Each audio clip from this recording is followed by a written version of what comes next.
welcome to Minnesota Insight.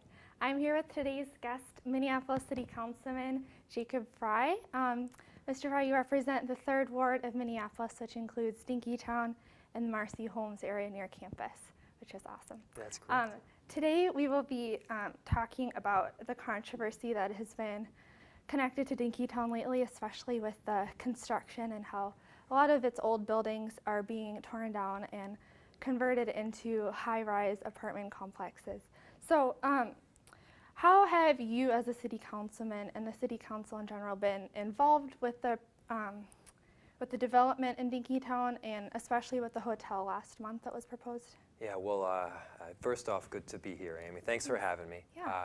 The City Council, and specifically I, have been incessantly involved with the development in Dinkytown, with the proposed hotel, as well as a lot of the density that's been incorporated into the city. So the city has the goal right now of increasing the residential population very significantly in the next decade here. And in doing so, we're looking at having some additional, whether it's hotel space or residential, just density on a lot of these commercial corridors. So Dinkytown would be no exception to that, but right now we're really guiding a lot of the proposed development that's coming down the pipeline. Interesting. So where is that hotel proposal at right now? I know it was postponed for a little bit, but... So, right. Previously, the hotel proposal went through what's called the Historical Preservation Commission, and they decided, well, probably we should have an additional study that determines whether these 3 buildings, which would be demolished to make room for the hotel, are in fact historical.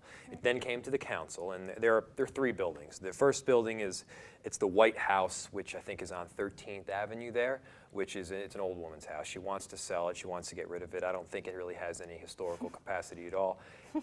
It's probably going to be knocked down, and we voted to demolish, to make room for something new and exciting and vibrant.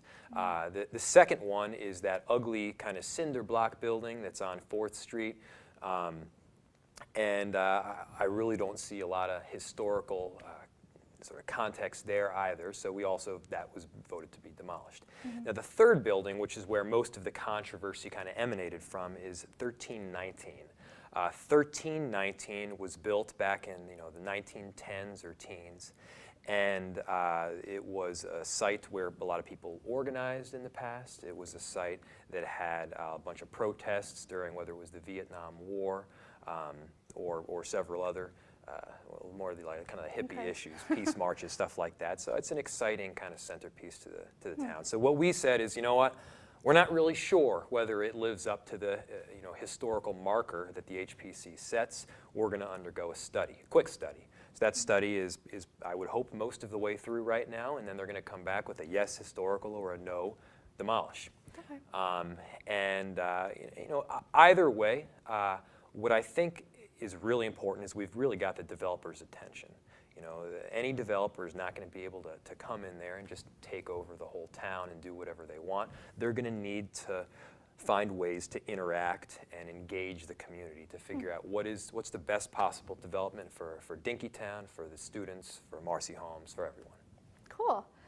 So how do you personally see Dinkytown progressing in the future? I know before you talked a lot about the importance of compromise, but how would you see that?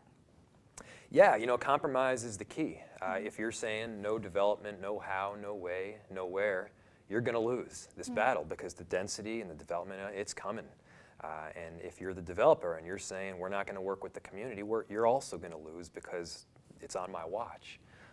So I think the best strategy now is right from the gun, as the design process is taking place, as they're figuring out what the use of the space is going to be, that the developer works right with the community, and we can figure out really an excellent solution for everyone. Awesome, that's great. So what can concerned students or residents of the area do to get involved if they feel very strongly, either for the new apartments to be built or to preserve the history?